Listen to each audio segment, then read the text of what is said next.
नमस्कार, आप देख रहे हैं ईस्टर्न स्काई मीडिया समाचार बुलेटिन के साथ मैं हूं स्वाति ढल। मणिपुर में कुकी रेवोल्यूशनरी फ्रंट द्वारा 2 मजदूरों की क्रूर हत्या और 12 साल के बच्चे की पिटाई से गुस्साई ज्वाइंट एक्शन कमेटी ने शुक्रवार को 24 घंटे का बंद बुलाया था। बंद के दौरान प्रदर्शनकारियों ने कई जगहों पर आगजनी की। वहीं इन पर काबू पाने के लिए पुलिस ने आंसू गैस के गोले भी दागे। शुक्रवार का दिन इम्फाल के लोगों के लिए बेहद ही मुश्किल भरा दिन था। ज्वाइंट एक्शन कमेटी द्वारा 24 घंटे के बुलाए गए बंद के चलते इम्फाल की सड़कों पर सन्नाटा पसरा रहा। वहीं गाड़ियों की रफ्तार भी थम सी गई थी। कहीं सब कुछ सुनसान पड़ा था तो कहीं लोगों ने आगजनी कर अपनी नाराजगी व्यक्त की। पूरे इम्फाल में स्कूल से लेकर कॉलेज तक और बैंक से लेकर सभी दुकानों पर ताले जड़े दिखे।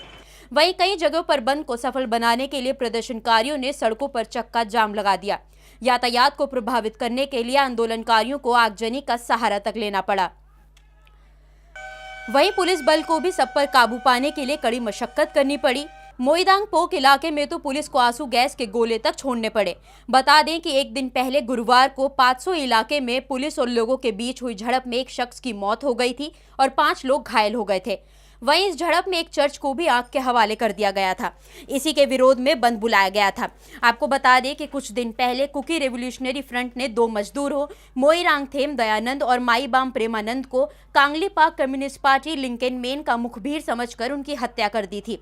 साथ ही 12 साल के कोनथुजाम बिश्वाल की भी बेरहमी से पिटाई की गई थी। मामले की गंभीरता को देखते हुए राज्य सरकार ने इस मुद्दे को केंद्रीय सरकार के समक्ष रखने का फैसला किया है।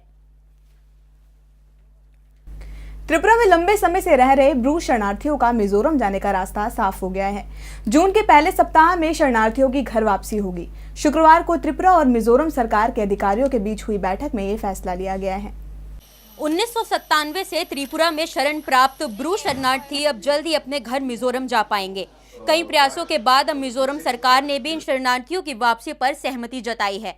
शुक्रवार को इस सिलसिले में दामचेरा ब्लॉक ऑफिस में एक अहम बैठक हुई, जिसमें त्रिपुरा मिजोरम सरकार के अधिकारी और Mizoram Bru displaced peoples forum के अधिकारी मौजूद रहे। इस बैठक में फैसला लिया गया है कि 2 जून से शरणार्थियों की घर वापसी की प्रक्रिया शुरू कर दी जाएगी। प्रक्रिया के तहत सबसे पहले कासकाऊ कैंप में रह रहे ब्रू शरणार्थियों की पहचान की जाएगी। फिर 8 जून को इन्हें मिजोरम रवाना किया जाएगा। बैठक में इस बात पर भी सहमति बनी है कि मिजोरम सरकार शरणार्थियों की वापसी के लिए परिवहन व्यवस्था के इंतजाम करेगी। वहीं त्रिपुरा सरकार इन्हें सुरक्षा प्रदान करेगी। हाल ही में केंद्रीय गृह मंत्री राजनाथ सिंह ने आश्वासन दिया था कि इनकी समस्या को जल्द ही सुलझा लिया जाएगा। बता दें कि मिजोरम के वन अधिकारी की हत्या के बाद भड़के नस्ली दंगों के कारण मिजोरम के गांवों से अपना घर छोड़ चले गए लगभग 35,000 रियांग जनजाति समुदाय के लोग अक्टूबर 1997 से त्रिपुरा में 7 शिविरों में रह रहे थे।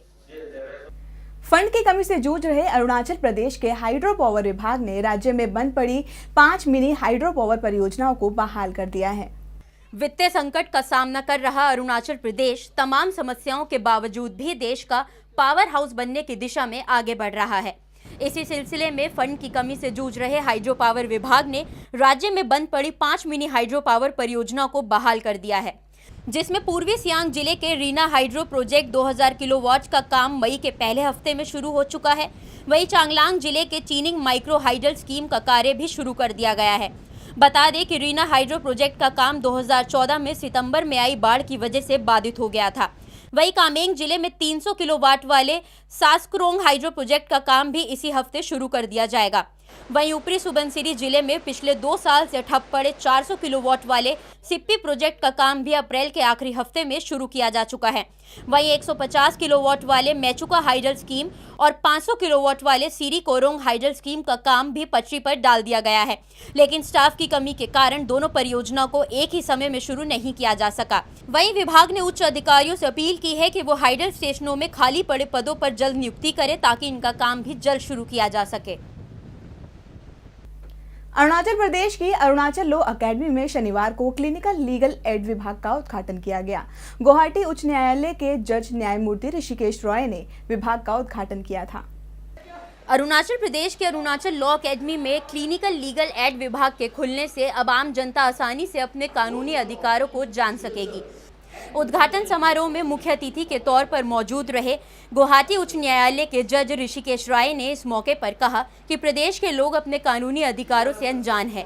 ऐसे में ये बेहद जरूरी है कि उन्हें इससे रूबरू करवाया जाए, इसलिए क्लिनिकल लीगल एज का उद्घाटन किया गया है। इसके जरिए लोगों को कानूनी सहायता दी जाएगी, साथ ही कानूनी अधिकारों के प्रति उन्हें जागरूक भी किया जाएगा।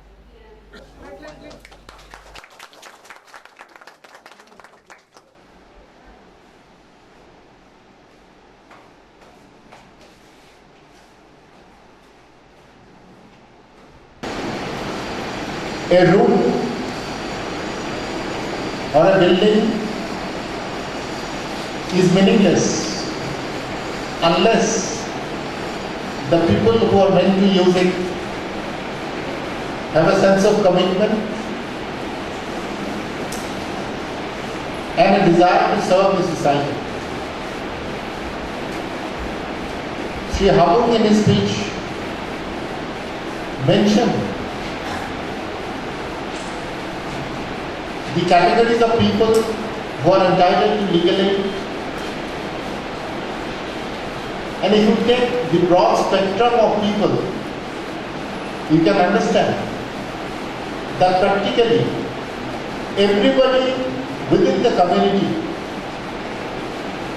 who desires to avail legal aid is entitled to legal aid in the current system prevalent in our country. Each of you, and mind you, each of you can make a difference to the life of a person who is less privileged than you, who is less educated than you, who is less empowered than you. Just by virtue of your education, you can be of great help to a member of your community, and for that you need not be a lawyer. You can just, by virtue of your literacy, by virtue of your compassion, can help a person and make a difference in that person's life. A child who has been abandoned has a right. Government schemes provide that child be cared for under the Juvenile Justice Care and Protection Act. But that child will not know that. Neither the community will not know about it. And the government will not care for the child unless somebody says that that child has a right under the Juvenile Justice Care and Protection Act. And you as paralegal volunteers can step in and fill the void when a lawyer is not available, or you can connect the child with a legal aid clinic where he can expect to get help. And mind you, when you help a child in distress, Arunachal Pradesh में जिला उपभोक्ता सलाहकार board की सिफारिश पर Itanagar capital complex प्रशासन ने मौसमी फलों, सब्जियों और मांस की कीमतें निर्धारित कर दी है। इस सिलसिले में शनिवार को एक अधिसूचना भी जारी की गई है। अरुणाचल प्रदेश के लोग अब उचित और निर्धारित कीमतों पर फल और सब्जियां खरीद सकेंगे, क्योंकि ईटानगर कैपिटल कॉम्प्लेक्स प्रशासन ने मौसमी फलों, सब्जियों और मांस की कीमतें निर्धारित कर दी हैं। अब निर्धारित कीमतों पर ही सभी विक्रेता उपभोक्ताओं को वस्तुएं उपलब्ध करवाएंगे।